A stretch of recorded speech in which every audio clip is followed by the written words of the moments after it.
Vamos abrindo, vamos abrindo, vamos abrindo. Muito bem. Acho que sim, acho que já estamos ao vivo. Então, olá a todas, olá a todos.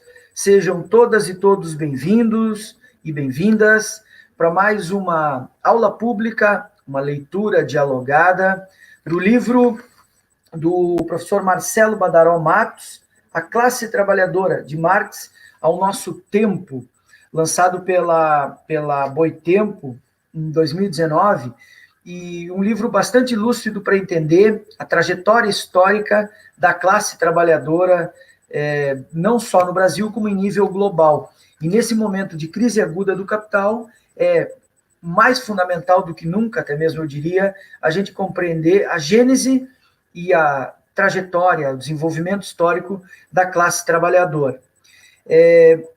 A nossa leitura é sempre levada à frente pelo grupo integrantes do Grupo Kairos, Grupo de Estudos e Pesquisas em Educação, Trabalho e Políticas Públicas, coordenado pela professora Liliana Soares Ferreira, do Centro de Educação da UFSM. Além de mim, Guilherme, a Luísa Braido, colega de grupo, e o convidado que passou a fazer leituras com a gente já há algumas semanas, o Escapim, que é lá do Centro de Educação Física, também da UFSM, mas que estuda temas congêneres e é nosso parceiro das leituras. Muito nos honra a presença de convidados. E, bom, a gente vai começar a leitura já logo, eu não me lembro da página, já vou localizar aqui. Deixa eu ver. Mas antes... Página 60. 60, ótimo, beleza. Antes, o Escapim, surgiu uma discussão lá no encontro passado, alguma coisa em torno de transgêneros e esporte, e o Escapim gostaria de dar algumas informações, ele me falou agora no inicinho. Então, Escapim, por favor, dá o teu buenos dias e diz aí o que tu... Ah, e fala dos links, fala onde é que eles estão, porque depois, se alguém buscar, eles encontram, tá? Certo, ok, obrigado, Guilherme. Então, bom dia a todos, bom dia, Guilherme, bom dia, Luísa, bom dia ao pessoal que nos acompanha. Na verdade, é um informe que eu vou passar para o pessoal, que na nossa leitura da semana passada, a gente estava discutindo a questão da mulher no mundo do trabalho, a questão de gênero e essa naturalização da opressão masculina. E aí eu dei um exemplo, a título para exemplificação, sobre a questão do esporte e a mulher no esporte. E surgiu um comentário, agora não me recordo de quem foi que fez o comentário em relação ao transgênero, a questão da inserção dos transgêneros no mundo do esporte de competição. E aí nós acabamos conversando um pouco, mas não chegamos a um consenso ou nada disso, acabamos ficando numa questão mais superficial e algo que, de fato, está na ordem do dia das discussões, dos estudos em torno da área, tá? Da área esportiva, da área da fisiologia do exercício e tudo mais, que são áreas pertinentes, mas também que englobam a questão social, cultural, antropológica. E a título de exemplo, a título de informe, aliás, eu deixei um comentário no vídeo da semana passada, caso alguém tenha interesse, eu deixei um link, tem um acesso a um site, a uma informação que, na verdade, é uma entrevista com atletas e dirigentes de equipes em relação a essa inserção do transgênero no esporte. Então, se caso alguém tenha interesse, pode consultar, pode retornar ao vídeo da semana passada, que tem um comentário meu com o link de acesso. E também, para qualificar essa discussão, entrei em contato com a professora Angelita, que é uma professora nossa aqui do Centro de Educação Física, que trabalha com questões de gênero, questões com os aspectos socioculturais do esporte, questão antropológica e tudo mais. E o resultado desse diálogo que eu estou tendo com ela, eu vou passar também, vou acabar lançando nos comentários daquele vídeo. Então, logo mais terão mais comentários, terá mais conteúdo em relação àquela discussão, caso alguém tenha interesse. Eu acho que o Guilherme...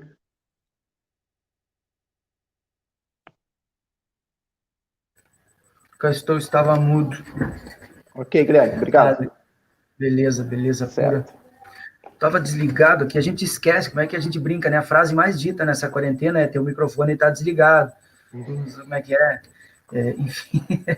Então vamos lá, página 60 eu começo.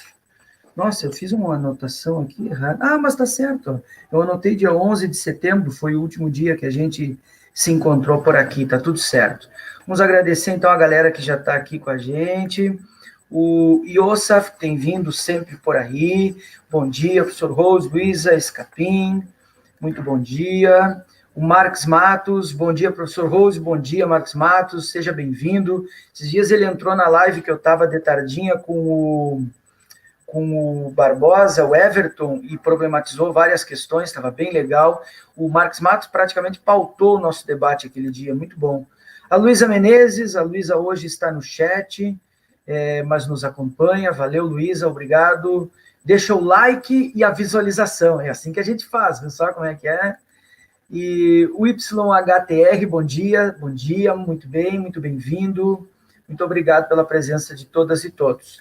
Mas vamos para a leitura, como dizia um professor meu que eu nunca esqueci, vamos botar conteúdo no corpinho, né? Vamos para o conteúdo mesmo do nosso trabalho. Então, a gente terminava exatamente a questão que o Escapim estava retomando agora, a ideia de norma, de normatividade. Para mim isso é muito caro, porque foi o que eu pesquisei na minha tese de doutorado. E a última frase que eu quero destacar, que a gente traz do encontro passado, é, de um lado, se o capital e seu avanço destrói as relações baseadas, de produção baseadas na unidade familiar, o capital, quando avançou para um capitalismo, para um sistema civilizatório, ele destruiu as formas familiares, digamos assim, mais rudimentares, incipientes de produção da vida social. O capitalismo não dispensa a família. Então, aí está também uma relação contraditória muito explícita. Ao mesmo tempo que ele... Vamos resumir, não quero parecer moralista, Deus que me perdoe, né? Mas, ao mesmo tempo que ele destrói a família, sem a ideia de família, pelo menos do ponto de vista da concepção de uma família burguesa, não existiria capital. E aí eu retomo, falava da Amanda Palha no encontro passado, o trabalho reprodutivo não pago é, assim como aquilo que o Marx chamou de acumulação primitiva, o trabalho reprodutivo não pago é também uma forma de acumulação primitiva das relações capitalistas. Então, a partir daí, a gente vai começar o próximo parágrafo dando uma voadeira no gogó, que o Marcelo Badaró, então, traz a ideia de trabalho reprodutivo. Antes ainda, eu ainda dou bom dia para Miriam Alvarenga, bom dia, Miriam, muito obrigado. E o Ronaldo, boa tarde, professor Guilherme, a todas e todos os espectadores. O Ronaldo deve estar fora do Brasil, ele deve estar na gringa, lá já é tarde, já é de tarde. Não me lembro se o Ronaldo que está em Berlim, não, em Berlim é o Matheus que nos vê de lá, né? Mas, de toda forma, muito obrigado, Ronaldo. Depois só diz de onde é que tu estás. Eu começo, depois eu entrego. A Luísa lê um pouco, o Escapim também. Vai dizer o Badaró, o trabalho reprodutivo, e aqui nos importa, que envolve não apenas a reprodução biológica, mas também a alimentação, limpeza, cuidado com as crianças, novas gerações de trabalhadores e doentes, etc., executado pelas mulheres, sobretudo pelas mulheres, assim como todas aquelas atividades do cuidado. Por isso tem tanta mulher na enfermagem, por isso tem tanta mulher na físio, por isso tem tanta mulher na pedagogia, aquelas disciplinas que são tidas na sociedade burguesa como sociedades do cuidado, não que sejam, mas que são assim apresentadas, né? Como o trabalho doméstico no, entre aspas, o Badaró coloca aqui, lar, né? Eu prefiro chamar de unidade parental doméstica, né? Proletário, no lar proletário, sobretudo no lar proletário, e também fora dele, tem um impacto sobre o custo da força de trabalho em geral, já que transferir o conjunto dessas atividades para fora, ou seja, para a esfera pública, regida pelas normas do mercado e não as normas domésticas, poderia ter um custo excessivo para o capital. Custo terrível para o capital. Lembrando que a mulher proletária sempre trabalhou, né? Quem não trabalha é a mulher burguesa. Quem quer ter uma metáfora a respeito disso, escute uma marchinha de carnaval, acho que dos anos 30 ou 40, no Rio de Janeiro, lata d'água na cabeça, lá vai Maria, pela mão leva a criança, lá vai Maria. Ou seja, a mulher cuidava do filho e transportava água para a esfera doméstica. Ou seja, a mulher proletária sempre trabalhou, provavelmente preta, provavelmente pobre e provavelmente morando longe, né? Então, a esfera está. Em determinadas circunstâncias histórico-sociais, a concentração do trabalho reprodutivo na esfera doméstica pode permitir que o capital remunere força de trabalho, cujo valor, Marx explicou, é o de sua reprodução, um valor variável conforme circunstâncias históricas, com um salário inferior ao que seria necessário. Isso aqui é uma discussão enorme dentro do campo marxista, né? Tem gente que diz que não há remuneração abaixo da força, abaixo da necessidade para a reprodução da força de trabalho. Mas aí depois Marini e todo mundo da teoria da dependência mostrou que isso pode, sim, acontecer. Com todas essas condições essenciais, a sobrevivência fossem compradas no mercado. Então, eu não tenho nenhum comentário. Alguém gostaria de acrescer alguma coisa? Não sei se não está aqui. Ah, beleza. Então, sigamos. Vamos fazer mais dinâmico. Alguém gostaria de começar? Luísa, se você está atenta, nesse momento, gostaria de ler um pouquinho, depois o escapim. Uhum. Eu posso fazer também. Não, pode ler, depois eu leio, então. Ok, tá. Só para comentar, Guilherme, esse parágrafo que tu leste aqui, a semana passada eu fiz uma sugestão de vídeo, não sei se o pessoal vai lembrar, o vídeo do Greg News, sobre a questão do cuidado, e aí ele problematizou um pouco essa questão do trabalho doméstico, do trabalho não pago e da função da mulher nessa relação, nesse processo de trabalho que é cada vez mais precarizado. Ele destacou a questão da mulher negra, sobretudo, a questão da raça, que é uma discussão que a gente vai chegar depois, mais adiante, mas é só para informar que que tem esse material que pode ser utilizado como instrumentalização para a gente compreender um pouco mais esse processo. Então, seguindo, na página 60, o último parágrafo. Só um segundinho aqui, eu vou só colocar o Ronaldo, que ele já tinha dado, e aí então ele diz que é de Berlim. É o Ronaldo que é de Berlim, eu me lembrava, exato. Muito obrigado, Ronaldo, valeu. Então, Escapim, desculpa, mas é que eu vou dando, né, enfim, a voz, as pessoas aqui participam mesmo, é interessante que façam isso. Isso, muito bom. Seguindo, então, no último parágrafo da 60.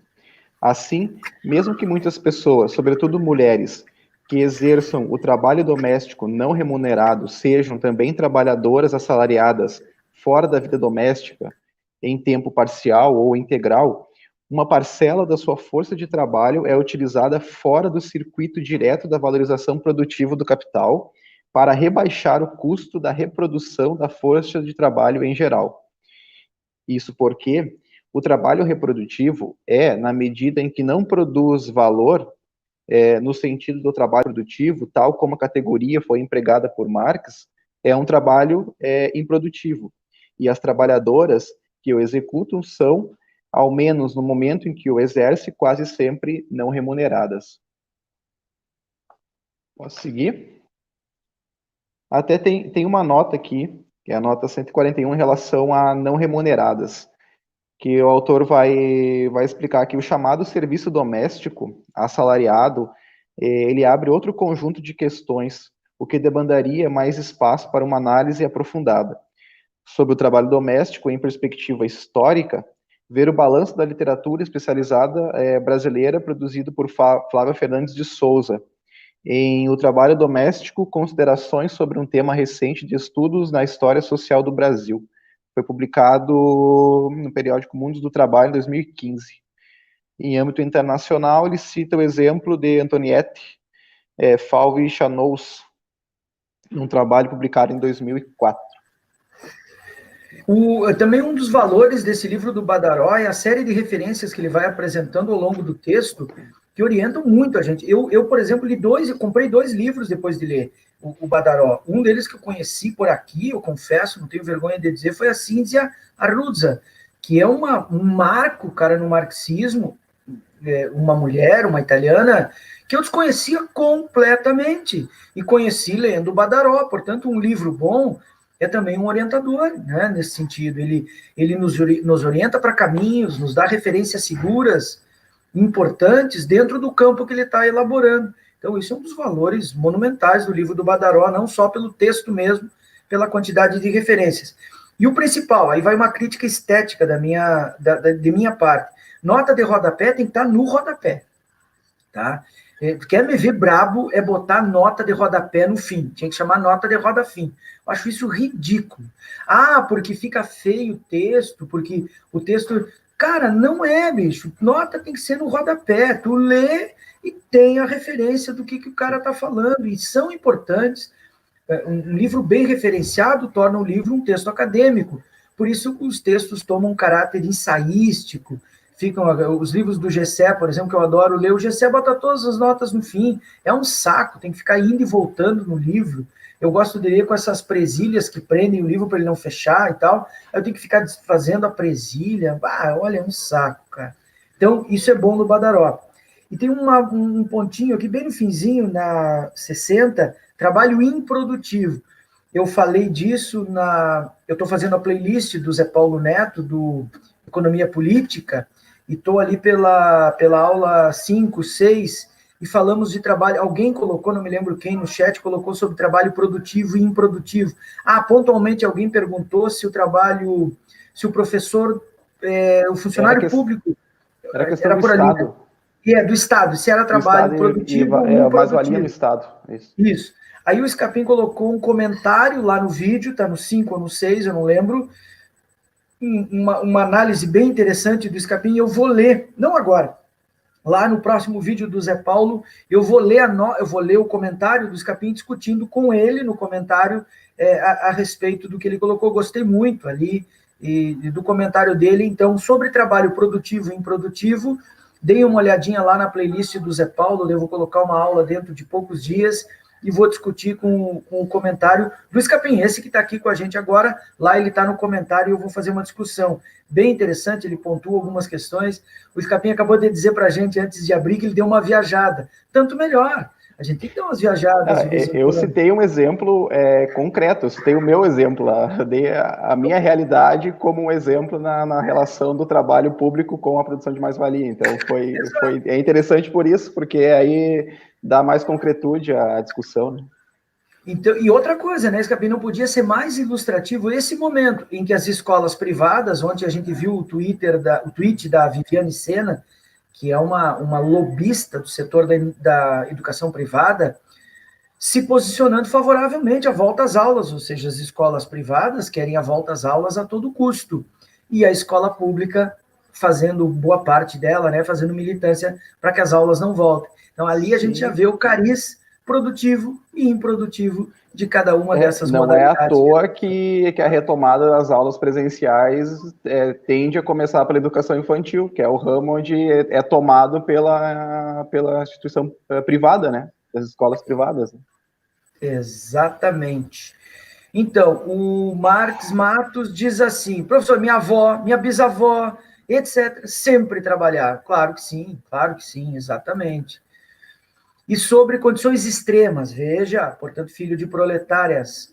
Lavínia, eu acho que a Lavínia é minha aluna, Lavínia Pires Madruga, eu acho que é ela. Se for ela, beijão, obrigado, Lavínia, seja bem-vinda. Marcos Matos, minha mãe aos 13 anos já trabalhava em casa de família, era como se chamava. Bom, e na fronteira onde eu nasci e me criei, as famílias ricas pegavam filhas de empregadas, filhas de pessoas pobres, e, entre aspas, pegavam para criar. Na verdade, o que tinham era uma escravinha para fazer todo o trabalho doméstico, e ainda diziam para todo mundo: veja, tirei daquela imundície, dei uma chance para que tenha algum futuro na vida. Isso é de uma crueldade impressionante, né? O meu nome dela, para aí, a Sandra, SF, atriz Psy. Bom dia, professor Guilherme, bom dia, Sandra, seja bem-vinda. A Sandra é psicóloga e está por aí, então, bom dia a todas e todos e todes. Seja bem-vinda, Sandra, legal, muito bom você estar por aí. Depois manda um WhatsApp para o Flávio, manda ele acordar, que essa hora ele deve estar dormindo, ele não apareceu aqui ainda. Então, por favor, mais um trechinho, colega. Ok. Vamos para 61, então. A gente estava falando do trabalho improdutivo e da não remuneração, ok.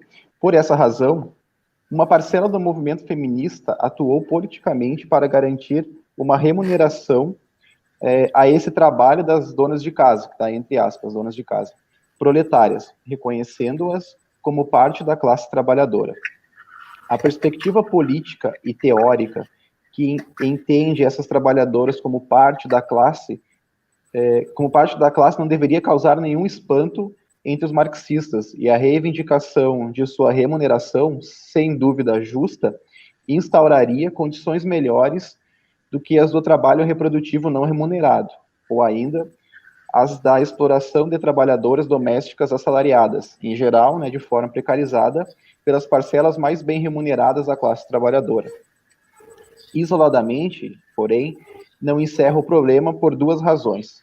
Então, primeiro, sem mediações, a tendência numa sociedade atravessada pelo poder patriarcal seria o congelamento das funções de reprodução social no âmbito da família como atribuições femininas, excluindo ou limitando a participação das mulheres em outras esferas laborais, fora do lar. O lar está entre aspas.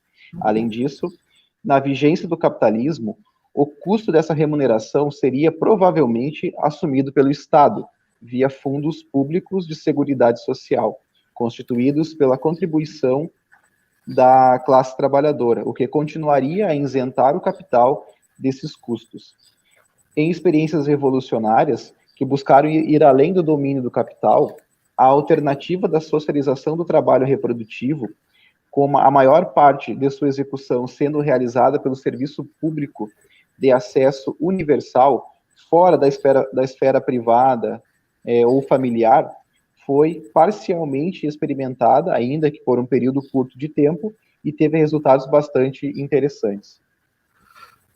Eu diria que o mais valoroso é exatamente a nota, né? Quando ele fala que, na 143, né, sobre os experimentos iniciais e iniciativas pioneiras nessa direção, durante os primeiros anos do governo soviético, após a Revolução Russa de 17, quando houve profundos avanços no sentido da emancipação, e aí a palavra mesmo, emancipare, tirar as mãos de cima, ou seja, quando o Estado tirou as mãos de cima do trabalho feminino, emancipou as mulheres, inclusive políticas de aborto, onde as mulheres podiam fazer abortos com assistência formal do Estado, né?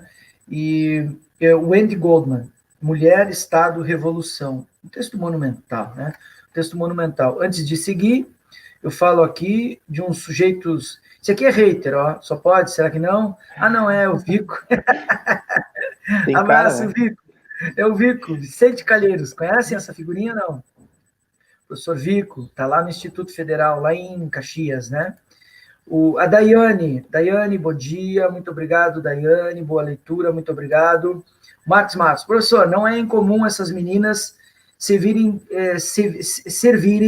de escravas sexuais para os patrões e iniciação sexual para os filhos da burguesia. Sem dúvida, essa é uma regra dentro dos lares burgueses. O abuso, ele é uma regra dentro do lar burguês, porque ele é também um tabu, ele é uma prática, porém não um discurso. É feito, mas não é discursivado, não é falado. E claro que essas meninas, muitas vezes foram... Se a gente hoje, cada vez mais, vê aparecerem os casos de abusos, imagina isso há um tempo, quando essas meninas não tinham nem, pelo menos, uma repercussão pública de que isso poderia ser falado.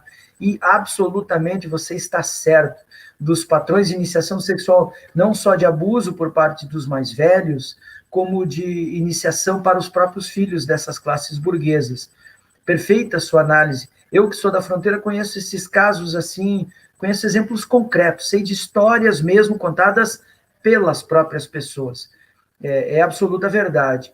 Enquanto suas amas faziam vista grossa. Claro, as próprias mães faziam vista grossa por medo, por sujeição, por falta de alternativa por falta de compreensão mesmo de que aquilo estava errado. A pessoa passa a ler aquilo como algo contingente da sua própria condição subserviente. Isso é de uma violência simbólica sem tamanho, é inacreditável. Repito, conheço casos assim assombrosos a respeito disso, que quando eu era menino, lá na fronteira, achava aquilo extremamente natural, achava comum, normal, porque eram as histórias que se sabiam. E hoje, claro, a gente sabe que isso tem um nome, chama-se violência, abuso, enfim, hoje tem enquadramento legal, e é importante que se denuncie esses casos. Perfeito. Vocês querem dividir o trabalho? Sigo mais, acho que o Escapim vai mais um pedacinho, Escapim, termina a página, hein? Posso ser, ok. Então, último parágrafo da 61. De qualquer forma, vale destacar que Marx demonstrou, conforme já comentamos aqui, que a acumulação capitalista permite empregar contingentes cada vez maiores de trabalhadores ou trabalhadoras em trabalho improdutivo. O reconhecimento da especificidade, da importância do trabalho reprodutivo, essencial para a reprodução da mercadoria, que garante a valorização do capital, ou seja, a força de trabalho, traz consigo a necessidade de entender que a classe trabalhadora é composta não somente de trabalhadores e trabalhadoras, assalariados ou ocasionalmente desempregados ou desempregadas, mas também de mulheres que exercem o trabalho doméstico e que também fazem parte da totalidade da força de trabalho assalariada, passada, presente e potencial, conjuntamente com todos aqueles cujo sustento depende do salário, mas não desempenham diretamente ou não pode desempenhar trabalho assalariado. E esse trabalho ele é muitas vezes invisível ou invisibilizado na sociedade do capital. E ele é extremamente necessário que se discuta e que se identifique e que se ilumine do ponto de vista de trazer para a discussão, trazer para o centro do debate o trabalho reprodutivo não pago, o trabalho reprodutivo não remunerado, as relações burguesas de amor, eróticas e sexuais, digamos assim, a ideia do casamento. E eu lembro sempre, né, o casamento é uma concepção burguesa.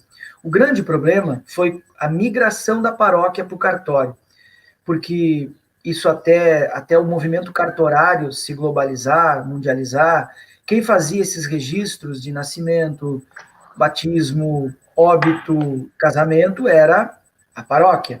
Depois, com a legalização dessas relações, no Brasil, a vinda da família real para o Brasil, quem passou a fazer isso foi o cartório. O problema é que lá no cartório, essa relação do trabalho reprodutivo não pago se chama união matrimonial, união civil matrimonial, que chamamos aí de casamento. Só que casamento é um conceito bíblico, inclusive, né? E aí, quando migrou da paróquia para o cartório, não veio só o nome, casamento, para união civil matrimonial. Tanto que tem que ter testemunha, tem que pagar, tem que, enfim, correr proclame, é uma relação legal.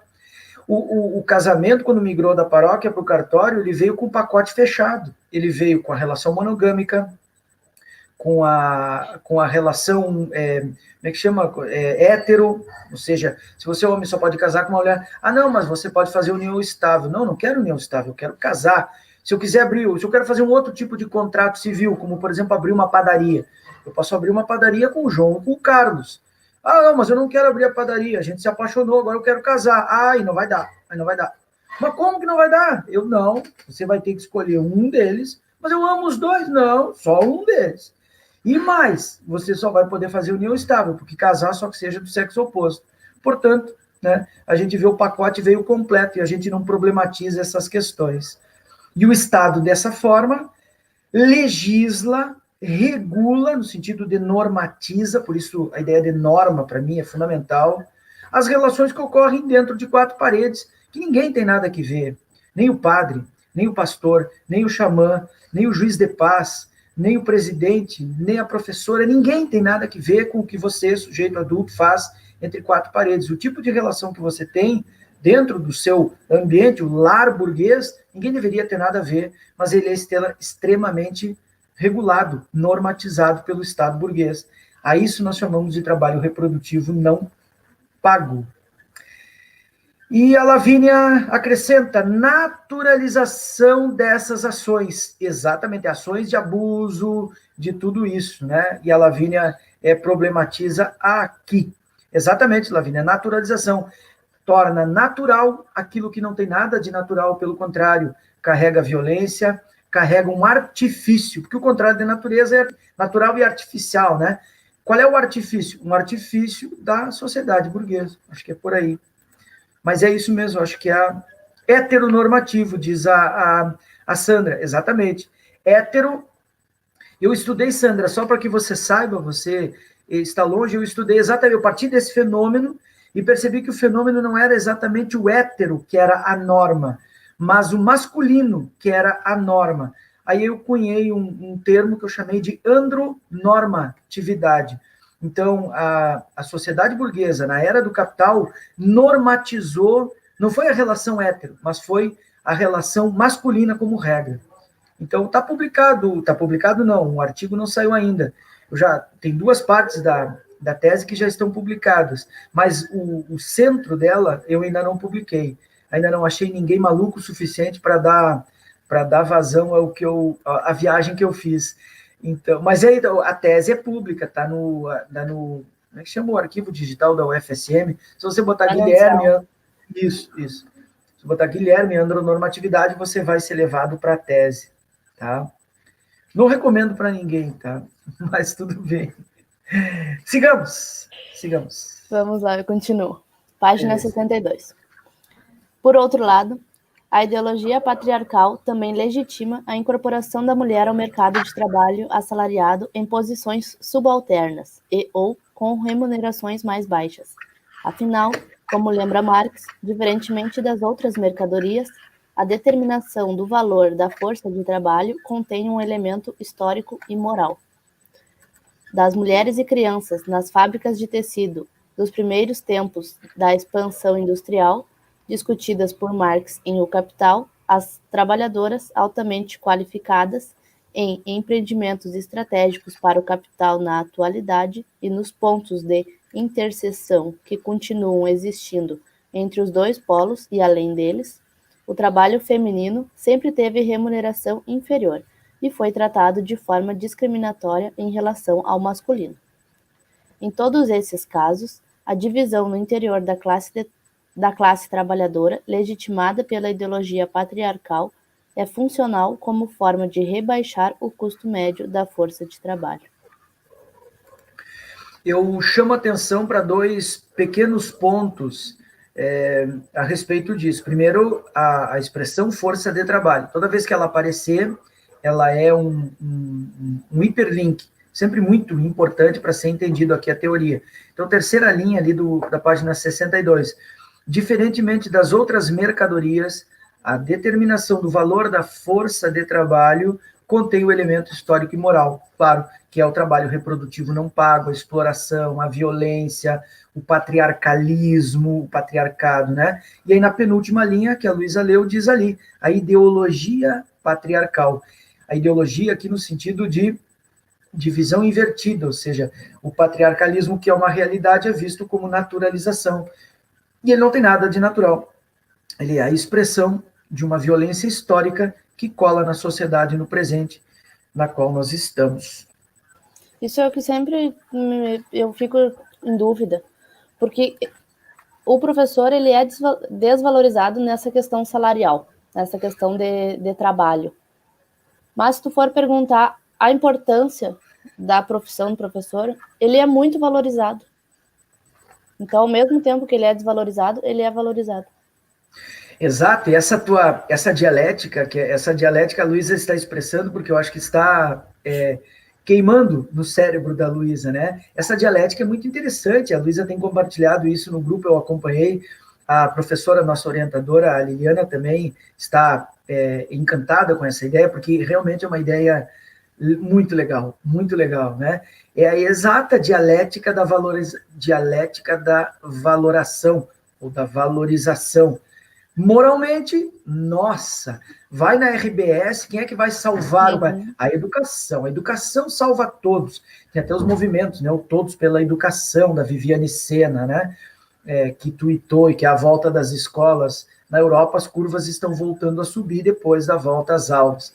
Mas a educação é a que salva o país. Eu vi o Luciano Huck dando entrevistas, é um representante dos interesses empresariais, midiáticos corporativos, né? Dizendo que a educação tem que ser a primeira pauta. No entanto, do ponto de vista concreto, salarial, é uma profissão que ganha muito pouco e dentro também, intraníveis. Você pega na França um professor da escola primária, tem uma diferença salarial muito pequenininha em relação a um professor lá de cima. Quanto mais a gente vai subindo na carreira, se doutorando, se pós-doutorando, chegando à carreira de professor do ensino superior, a gente vai ganhando muito mais do que o professor lá da escola básica.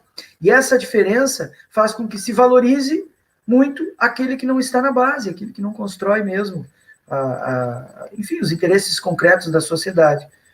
Então, eu faço eco a essa sacada, né, um insight que a Luísa teve, que é por aí. É por aí, Luísa. Eu acho que isso aí, tu tens aí como é que se diz, um tesouro na mão. Essa dialética da valoração aí é muito interessante. Antes de devolver a palavra, Roseli Martins. Bom dia, perdi o horário. Normal, a gente começou cedo, não dá bola, Roseli. Muito bem. Acho que mais um pedacinho, Luísa. Vamos lá. Nosso desafio, portanto, está em reconhecer que a opressão patriarcal atravessa toda a dinâmica social capitalista e se integra a ela, o que exige uma abordagem unitária, que capture a forma por meio da qual se opera tal integração entre a opressão das mulheres e o modo de produção capitalista. Voltando ao argumento de Lise Vogel, que resgata a discussão de Marx em O Capital sobre a relação capitalista de exploração do trabalho e a reprodução da força de trabalho, para ir além do argumento explicitado por Marx, avançando na análise da especificidade da opressão de gênero associada ao trabalho doméstico reprodutivo, é a responsabilidade pelo trabalho doméstico necessário à reprodução social do capital, e não a divisão sexual do trabalho ou a família por si, que sustenta materialmente a perpetuação da opressão das mulheres e da desigualdade em relação a elas na sociedade capitalista. Esse é um ponto fundamental. Esse também é outra referência muito legal que o Badaró nos traz, da Lise Vogel, em Marxism and the Oppression of Women. É um texto lá que tem em inglês, não sei se tem tradução, eu acho que não, né? Capital, Labor, Power and Gender. Introdução histórica ao materialismo, edição de materialismo, enfim, né? Da Lise Vogel. É uma importante autora que trabalha com essa questão do patriarcado. E aí, então, é a ideia de responsabilidade. Por isso, a especificidade da opressão de gênero associada ao trabalho doméstico reprodutivo. Essa associação é tão óbvia quanto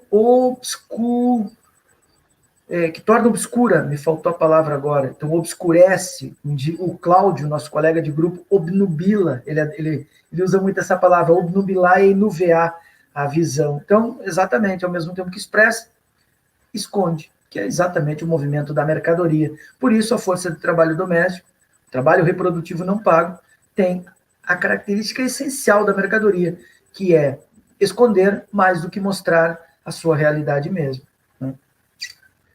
Mas sigamos. É importante perceber que tal opressão atravessa a forma de organização familiar da classe trabalhadora e garante vantagens e privilégio aos homens em relação às mulheres, reforçando a opressão de gênero.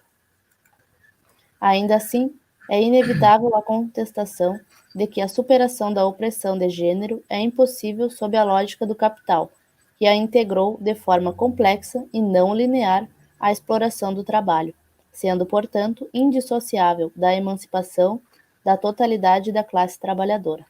Luísa, eu gostaria de dar um pitaco antes de você seguir. Primeiro porque ele vai citar logo abaixo a Cíndia Arruza, importante autora que a gente falou agora há pouco. Isso aqui é fundamental, isso que ele diz aqui, o Badaró. A superação da opressão de gênero é impossível sob a lógica do capital. Ou seja, não é superando a opressão de gênero que se vai superar o capital. Mas também não é superando o capital que se vai superar a opressão de gênero. Um exemplo que já é um clichê, mas ele serve para a gente pensar, não quero aqui fazer nenhum ataque direto, mas, por exemplo, se você for a um acampamento do MST, digamos assim, um lugar que está à esquerda do espectro político, portanto, estão lutando contra o capital da sua forma mais radical. Ali você vai encontrar, eu já convivi em acampamento, sei como é que é, termina a janta, o cara vem para a porta conversar contigo e a mulher fica lá na cozinha lavando louça. Os homens, portanto, vêm discutir política e no acampamento do MST, de uma forma geral. Portanto, não é lutando contra o capital que a gente supera as relações de opressão. Está adiante disso. Ele é anterior e será posterior. A opressão em relação às mulheres, ela vem de antes do capital e ela provavelmente seguirá depois do capital. Portanto, ela é uma condição necessária, porém não suficiente de superação da ordem burguesa, de eversão dessa ordem burguesa. Isso aqui é importante que fique demonstrado já desde agora. Então, você vai agora para a Cínzia Arruza, né? Que é do feminismo, é um texto clássico, não tem em português, tá? Feminismo e marxismo, tem no português de Portugal, é isso que eu quero dizer. Ele cita ali, eu tomei a liberdade de alterar a ordem da sentença em relação ao original da tradução portuguesa, de forma a facilitar a compreensão das leitoras e leitoras do Brasil. O que o Badaró fez? Por isso que é importante a questão das traduções, né? Essa aqui não é uma tradução para o português do Brasil, é um português de Portugal, do italiano para o português de Portugal. E, ora, os portugueses falam uma ordem indireta do discurso, né? Então, eles invertem sentenças, eles têm uma... E a forma como você fala, ela demanda da ordem pela qual a gente pensa. Então, muitas vezes um texto vem...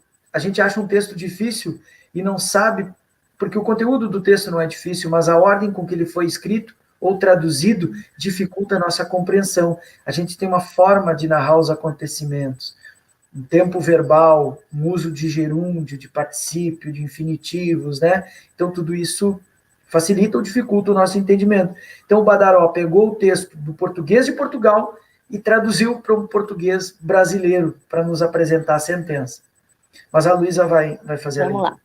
Nas palavras de Cínzia Arruza, reconhecer que, neste contexto, os homens, inclusive os da classe trabalhadora, retiram um benefício relativo da opressão de gênero, não significa fazer dos homens uma classe de exploradores, mas antes compreender a complexidade com que o capitalismo integra e emprega relações de poder pré-capitalistas para criar hierarquias, cavar fossos e erigir barreiras entre os explorados e oprimidos.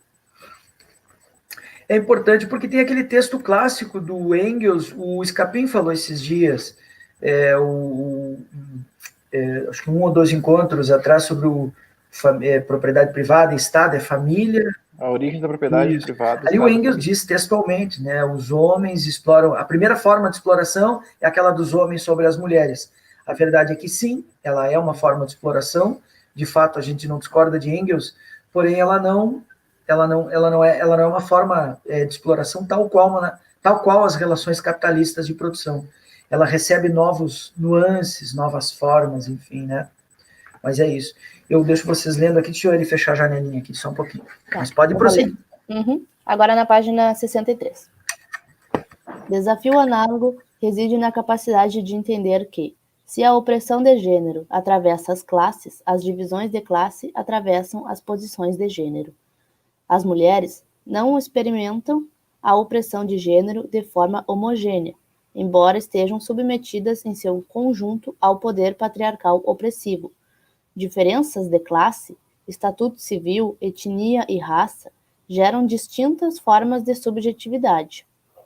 Assim, mais do que estabelecerem uma identidade primária que orienta um sujeito coletivo, homogêneo ou autônomo, posições de gênero interagem com as de classe e raça, atuando de forma complexa na determinação das formas específicas e hierarquizadas, como as opressões são vividas subjetivamente. Aí tem a nota 148. O debate das feministas negras foi muito importante para trazer à tona essa questão. Uma das interpretações possíveis desse debate é a que acentua a interseccionalidade, categoria apresentada, entre outras pensadoras, por Kimberly Crenshaw, como uma conceituação metafórica, que busca capturar as consequências estruturais e dinâmicas da interação entre dois ou mais eixos da subordinação. Ela trata especificadamente da forma pela qual o racismo, o patriarcado, a opressão de classe e outros sistemas discriminatórios criaram desigualdades básicas que estruturaram as posições relativas de mulheres, raças, etnias, classes e outras. Kimberly Cresswell, documento para o encontro de especialistas em aspectos da discriminação racial relativa ao gênero, Estudos Feministas, página 177, para uma discussão que problematiza certos usos da ideia de interseccionalidade. Ver, e daí a referência, né? Isso. Sobre essa palavrinha, eu gostaria de apenas um acréscimo, né? Boa parte da esquerda mais ortodoxa, marxista, portanto, tem verdadeira aversão à palavra interseccionalidade. Por quê? Porque, de fato, a categoria da totalidade, trazida pelo Lukács para dentro dos estudos de Marx, já lá em 22, portanto, naquele texto clássico lá, da História e Consciência de Classe, né? E depois ele negou por muitos anos o texto, em 1967, o Lukács escreveu o novo prefácio, o famoso prefácio de 67, e aí então ele retoma a categoria da totalidade, que ele vai caracterizar de complexo de complexos, e o Zé Paulo, que eu gosto de ler, o mestrado do Zé Paulo é em Lukács, em Georg Lukács, e, portanto, ele trabalha a categoria da totalidade. Então, os marxistas mais ortodoxos, sobretudo os lukácianos, dizem que não precisa dessa categoria. A totalidade já pressupõe a complexidade das relações da vida social. Só que essa autora aqui, a Kimberly Crenshaw, ou como queiram, é um nome bem complicadinho, ela imagina como uma rua, como é que se diz? Uma rua que tem em cruz, assim, onde não haja preferencial, é isso, né? Então, não tem como haver uma articulação. Quem vem de uma rua pode dobrar à direita ou à esquerda, quem vem dessa, direita ou à esquerda, quem vem de cima, direita, e assim por diante. Então, é um complexo de possibilidades que se cruzam entre raça, geração, gênero, sexo, classe social, aí outra palavra, né, que também a esquerda não gosta, marcadores sociais da diferença. Eu, particularmente, sei de todos os problemas. Toda vez que eu vou trabalhar, eu boto uma nota de rodapé dizendo, tô ligado, sei que essas categorias são complicadas, mas eu, particularmente, vou dizer, eu gosto dessas categorias, tá? Inclusive, no meu resumo do Lattes, tem lá, interseccionalidade, coloquei, eu gosto da palavra, e marcadores sociais da diferença, porque são marcadores sociais da diferença, sim, não é negando eles que a gente vai subir na escala do marxômetro, apenas sabendo dos seus problemas, mas trazendo eles, na medida do possível, para dentro do debate. Então, melhor, quando eu li esse trecho aqui, na nota de rodapé, nota 148 do Badaró, eu fiquei super contente de encontrar uma referência a Kimberly Crenshaw e a interseccionalidade. O Badaró diz, realmente, a gente tem que usar, mas use com cuidado. Como é que dizem os medicamentos? Use com moderação. Mas não precisa deixar de usar, né? Então, eu gosto dessa palavra. Se tu for perceber teu próprio exemplo que tu usou para falar sobre interseccionalidade, essa palavra aí, que tu coloca uma rua, né, um cruzamento. E aí, a partir do momento que tu chega de carro numa esquina e na outra esquina tem um carro mais velho, normalmente o carro mais novo vai mais rápido, porque ele é mais novo, ele tem mais facilidades, né, de acelerar do que o carro mais velho. Então, aí Exato. Já tá algo que já separa, né?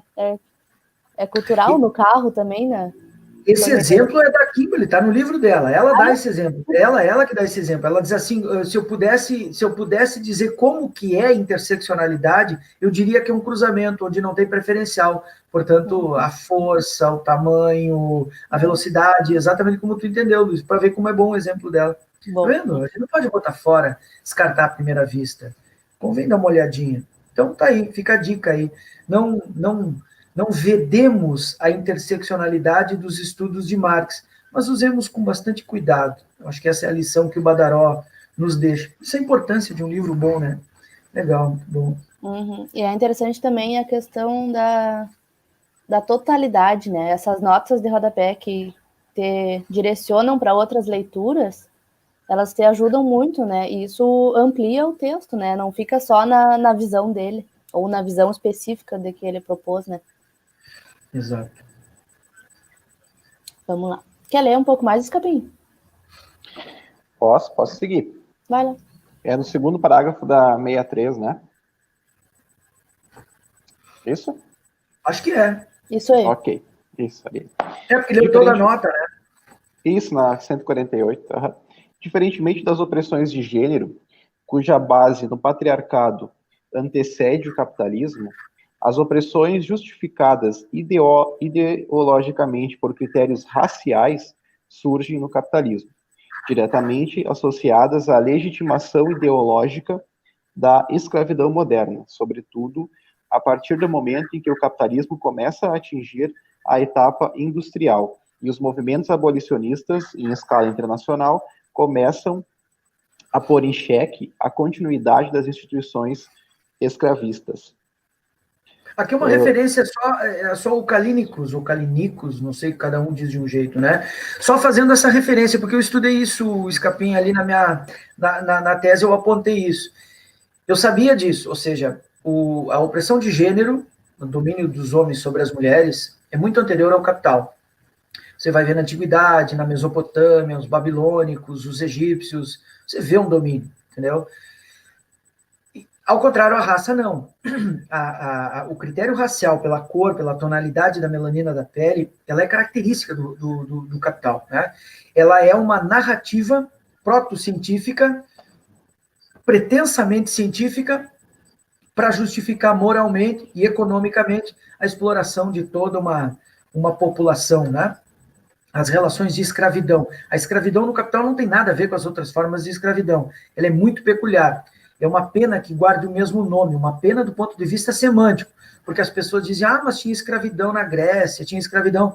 Não, camarada, não tem nada a ver uma coisa com a outra, apenas guarda um nome, só que não tem realmente nenhuma relação do ponto de vista concreto, prático.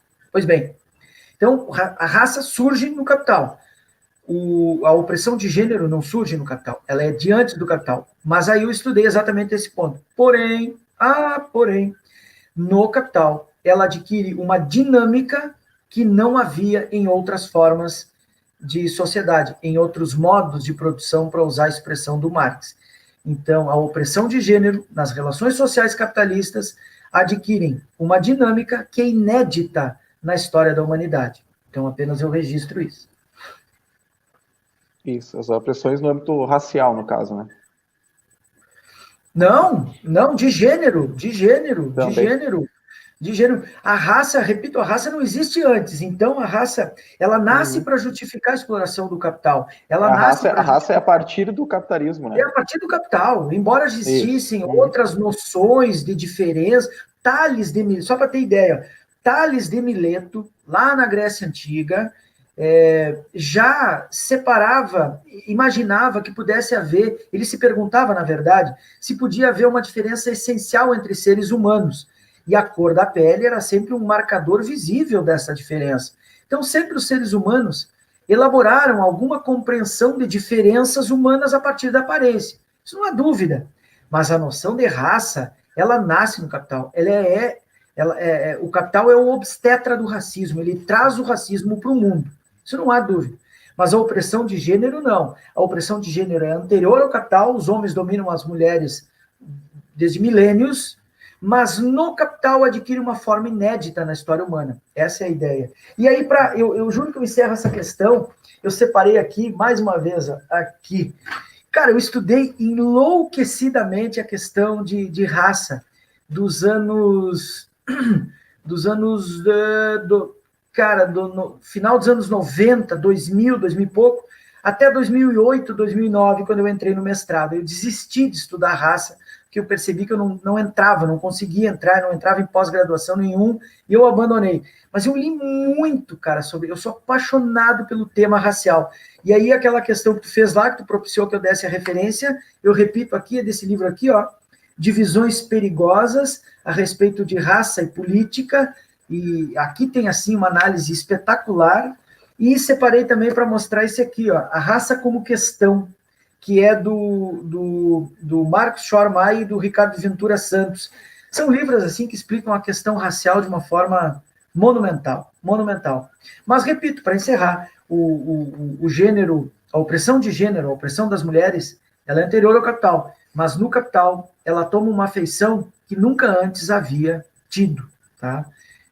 É isso. Até nós vemos essa questão da inferiorização da mulher lá na filosofia clássica, por exemplo, ali na questão da política de Aristóteles, Platão, por exemplo, tem trechos que fundamentam essa ideia da mulher como ser inferior, né? Então, certamente ela toma outros rumos no âmbito capitalista, claro, evidentemente.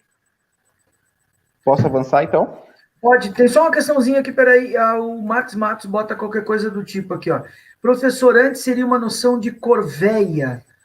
Não sei, eu não tenho domínio histórico sobre essa relação. A corvéia era uma forma de relação do medievo, né? É uma forma medieval de compartilhamento do uso da terra e da propriedade privada, portanto. Mas não sei, Max Matos, não sei te responder pontualmente. Talvez depois você especifique melhor, talvez a gente amplie. Mas vai, Scapim. Tá. Então, seguindo, formas de preconceito, que hoje definimos como preconceito étnico ou racismo, em períodos anteriores à fase de acumulação primitiva de capital, estavam associadas muito mais a fatores culturais e religiosos do que a supostas características biológicas inatas, embora pudessem envolver caracterizações negativas quanto ao aspecto físico dos povos-alvo da discriminação. Também as justificativas das modalidades de escravização anteriores ao período moderno foram outras. Mesmo durante as primeiras fases de acumulação primitiva do capital, a escravização temporária ou por tempo indefinido de trabalhadores expropriados, aí ele cita brancos, entre aspas, e nativos na Inglaterra, estava prevista na legislação penal inglesa, como Marx resgatou em passagens já comentadas do capítulo sobre a acumulação primitiva no livro 1 de O Capital. Acho que vale a pena a nota, Scapim. Ok, nota 151 em relação ao Capital. É igualmente importante recordar que trabalhadores britânicos, que pelos critérios racialistas seriam indiscutivelmente brancos, entre aspas, foram submetidos a variadas formas de trabalho forçado nos primeiros momentos da colonização inglesa nas Américas. Aí ele cita, né, ver a respeito do trabalho de Peter e Marcos, a Hidra de muitas cabeças, marinheiros, escravos, plebeus e a história oculta do Atlântico revolucionário. Está publicado na Companhia das Letras em 2008. E tem uma sequência, no caso. Isso. Assim, tá, não, ele segue a nota, claro. Isso, claro, segue a nota, especialmente o capítulo 1, no que diz respeito ao trabalho forçado de degradados britânicos em tempos de acumulação primitiva, e o capítulo 5, que aborda o recrutamento forçado de marinheiros. Perfeito. Aí tem uma fala aqui de alguém que está nos assistindo, que é exatamente aqui, ó. Aqui, deixa eu primeiro dar bom dia para a Sônia. Sônia, bom dia, querido professor Guilherme, me perdoe o atraso, cheguei quase no fim, vou assistir, legal, Sônia, muito obrigado. Não esqueçam, deixam a visualização, o like, e vocês ajudam muito. Já vou ler o comentário da Roseli. Sim, e aí exatamente sobre essa nota, a Roseli diz assim: minha orientadora de mestrado tem um estudo de como surgiu o menosprezo, desvalorização pelos povos negros, pois não foi sempre assim, tivemos inclusive papas negros. Veja, como a negritude, ela, a partir de um determinado ponto da história, ela passou a receber a pecha de negatividade. Muito bom, Roseli. Muito legal. Se você puder, faça um favor para a gente. Depois que o vídeo, agora ele daqui um pouquinho a gente encerra, o YouTube renderiza, ou seja, ele some para vocês. Quem quiser achar logo depois que encerra, vai na playlist. Na playlist ele está lá. Leituras Cairós, vai estar lá o vídeo. Mas ele some por umas horas, talvez já amanhã ele apareça. Aí, Roseli, você faça um favor. Coloca para a gente num comentário o nome da tua orientadora, de repente até uma referência ao estudo dela, isso ajudará muito. Não só a gente, eu gostaria de dar uma olhadinha, eu sou apaixonado por essa questão, não conheço essa referência dos Papas Negros, adoraria conhecer, então faça esse favor aí, vamos espalhar conhecimento, acho que é o melhor jeito da gente combater as falsidades, né? E ainda segue a Roseli, diz assim, acho que foi um pós-doc dela, eu não cheguei a lê-lo e não sei se ela publicou, mas coloque a referência, pelo menos o nome dela ou alguma referência a ela. Sempre alguma coisinha ou outra a gente acaba falando aqui, ali, né? A gente nunca publica uma coisa só de uma só vez. Sempre a gente vai deixando um rastro sobre o que a gente está pesquisando. O Matos Matos, não, é porque Marx faz essa relação lá no capítulo 6, se não me engano. Ah, a relação da Corvéia, claro, sim. O Marx mostra como que as forças produtivas foram entrando em contradição com as relações de produção e daí surge o produto, a mercadoria no capital. Quando ele começa a falar de acumulação primitiva, bom, aí é lá no 24, né, no 23 e no 24. Fazendo a relação da Corvéia, mais-valia temporal e escravidão americana. Eu não lembro, Max Matos, não lembro desse trecho particularmente, mas se você está dizendo, então está registrado. Pode estar registrado. Posso ter entendido errado. Nós todos podemos, não tem problema. Isso é assim mesmo. Na leitura a gente vai cometendo esses pequenos, enfim, né, vai deixando para trás uma coisinha ou outra. Então agora me parece... Parei um pouquinho, nós estamos ali na nota, tá? Então ele cita o livro 1 do Capital, e agora ele começa a falar no conceito de raça. Então, eu sugiro o seguinte, sugiro que a gente interrompa, estamos com 1 hora, a gente quer sempre respeitar essa 1 hora, é importante que fique essa horinha, às vezes um pouquinho menos, um pouquinho mais. Eu sugiro que a gente pare exatamente aqui, e semana que vem a gente retoma exatamente quando o Badaró vai começar de novo a tratar da ideia de raça. Pode ser? Vocês estão de acordo? Eu também tenho aula síncrona daqui a pouquinho, os meus alunos de fundamentos de ciência política, não sei se tem alguém aí. Tomara que não me ouçam aqui, senão eles vão pensar que a minha análise não é isenta. Imagina o que eles vão imaginar. Tu já pensou? Pensei que tu fosse literalmente neutro, mas acho que não. Eu já disse para eles, eu digo, olha, bicho, neutro nem sabão, eu não acredito no sabão neutro. Eu também então tá não. bom. É isso. Peraí, a Roseli, ó, ela já deu a referência aqui. Repito a referência. Roseli, por favor, depois que o vídeo ficar disponível, faça esse favor para nós. Deixe esse comentário, que daí ele fica registrado no vídeo. O Scapin tem feito isso em alguns outros vídeos e muito ajuda. Gislene Santos, hoje ela é livre docente e professora na São Francisco, a Escola de Direito da USP. Muito bom, muito obrigado, Roseli. Importante essa referência. Deixe isso nos comentários para que o comentário fique disponível também para não só quem está assistindo a live ao vivo. É isso então, colegas. Ficamos por aqui. Semana que vem, sexta-feira, 9h40, a gente entra para mais uma sessão de leitura. Hoje foi, não sei o número da que foi hoje, 16. A próxima, então, é a 17. Não sei se não valeria a pena pular 17 e ir direto para 18, mas eu não vou ser... Vamos fazer a 16, né? Vamos fazer a 17, né? Vamos ver. Não vamos ser tão implicantes, vamos fazer. Então, semana que vem, ó, a Roseli concordou, ela vai colocar ali o comentário. Brigadão. Muito obrigado a todas e todos. Semana que vem, 9h40, sexta-feira, se tudo correr bem, fazemos outra sessão, a sessão 17 de leitura pública, uma leitura dialogada do texto. Lembrando sempre, eu gosto de mostrar no início e no fim. Marcelo Badaró Matos, vocês têm o livro aí, não? Mostra aí, Luísa, mostra aí, vamos fazer uma mostração aí, ó. Aí, ó, assá! Mandar uma mensagem pro Badaró, dizer, ó, Badaró, nós estamos lendo teu livro, meu, tem que vir no Cairós, fazer um evento. Uma participação. É uma boa, né, cara, trazer ele, é um cara bem jovem. Prepara para o final um debate com ele. Cara, imagina só! Nossa Senhora! A Sandra também agradece, a Roseli agradece, Muito obrigado. Valeu, abraço, se cuidem. Tchau, tchau.